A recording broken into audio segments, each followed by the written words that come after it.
Hello.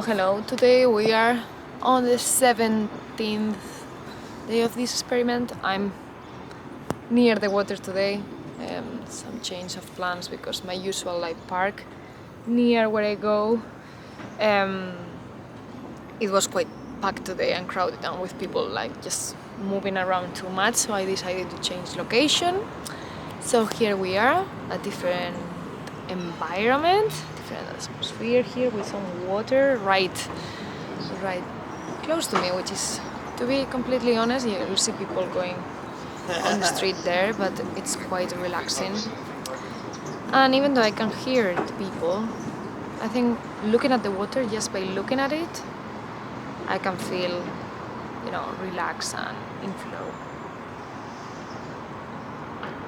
Actually, we can talk about that, just thinking of things like that, like what is really mindfulness, what is really being on flow, what is really just being the sky and not the clouds of your thoughts, emotions, what it is really to be present.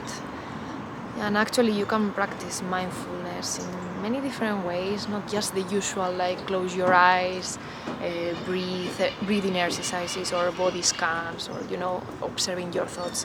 Yeah, of course you can do that, which is kind of the mainstream mindfulness exercises, everyone knows what meditation is, whatever.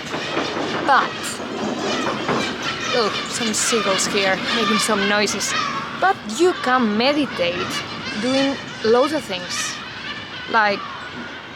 Meditation is just the idea of being fully, no, it's not the idea, it's the practice of being fully present and being one with the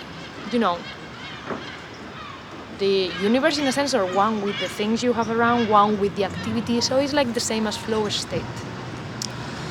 When you are probably doing an activity that you enjoy so much, whether it is playing football, whether it is oh my god, seagulls again, quite noisy, they're taking me out of flow.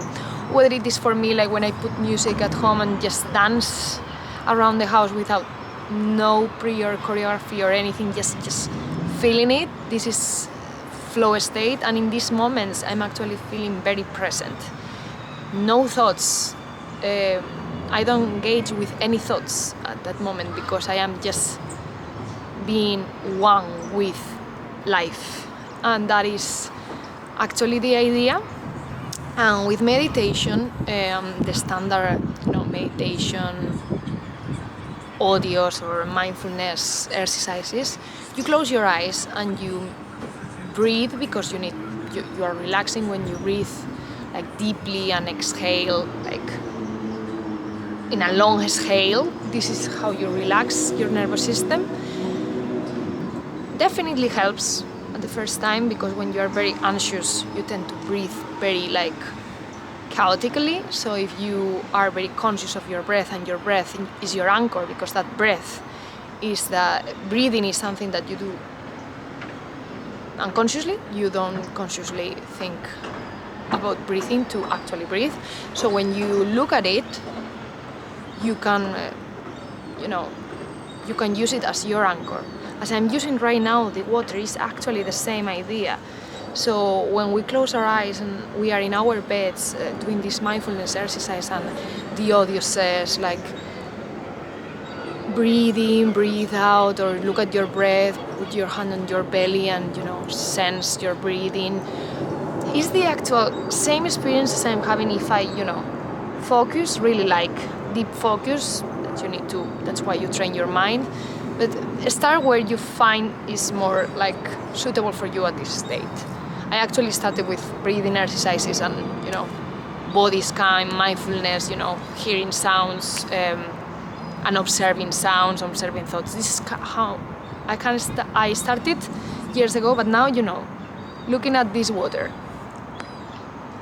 exactly the water I'm looking at, and it has some movements. So if you actually look at it and look it deeply, it's just kind of, I wouldn't say hypnotizing because it's not hypnotizing, but it's a similar vibe. You need to actually just start seeing only the water, looking at the water or looking at whatever object. For example, when I'm running, I'm actually maybe looking at one specific point, like madman, mad woman, you know. But this feeling of locking in, actually, this is exactly meditation at the same time. If you can look at the movements of the surface of this water, and you know there are some thoughts coming in, or maybe, right now we can do that exercise right now. I'm looking at the water, how it is moving. But this doesn't mean that I only see the water, I look at this water as it comes, but at the same time I'm hearing a bird around here. Yeah, when you are expert or pro at this point, you don't identify that it's a bird. Actually, this is one of the tips that you learn when you are advancing meditation or mindfulness practices. You start not identifying or not judging or not, labeling sounds. You just acknowledge that there is a sound. But for the purposes of this, explanation, it's just imagine I'm looking at the water, I'm aware I'm talking, I keep hearing that seagull. I heard one car going there. I can hear one person just talking with another person.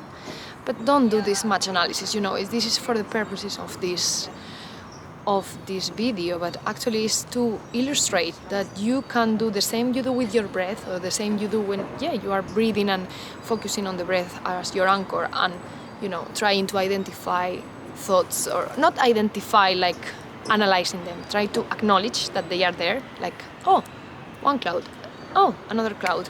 So here's the same, you are looking at the water and you are becoming like water in a sense, but not you becoming water, but you're just training your attention to look at the water, because you have so many other stimuli, that bird, that people, that car, whatever, or even the wind, like right now, I can feel it. But you need to be so locked in the activity you are doing, or so locked in into the thing you are looking at. There is a book, I don't remember the name in English, it's like El monje que vendió su Ferrari in Spanish, by Robin Sharma.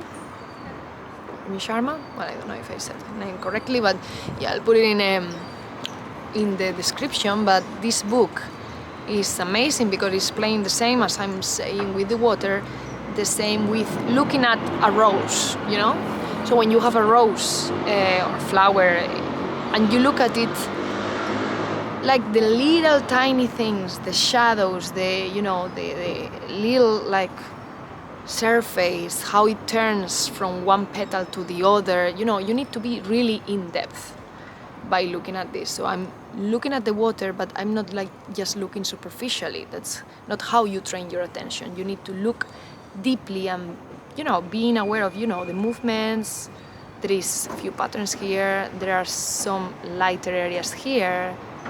There are some, reflections from the buildings. You are deeply immersing yourself with the activity, the experience, the thing you are looking at. So that's why I point out, and I think not many people point out in these social media platforms, that you can meditate or practice mindfulness pretty much anywhere and anytime. While you are talking to a friend, for example, of course, don't get like super weird about it and locked in that the person may think you are like super detached or out of this world, but actually you can be really present by tuning in into that conversation instead of being so distracted by, okay, I just received a message from my phone. Do you know like how annoying it is? Like you are really talking deeply to connect with a person, and that person is more concerned about how the waiter is being late for for this order that we just ordered, or maybe from a concern about a message on this phone, new notifications. So it's really annoying sometimes, you know, when you want to be present and deeply connect with a person, that this person is not fully there.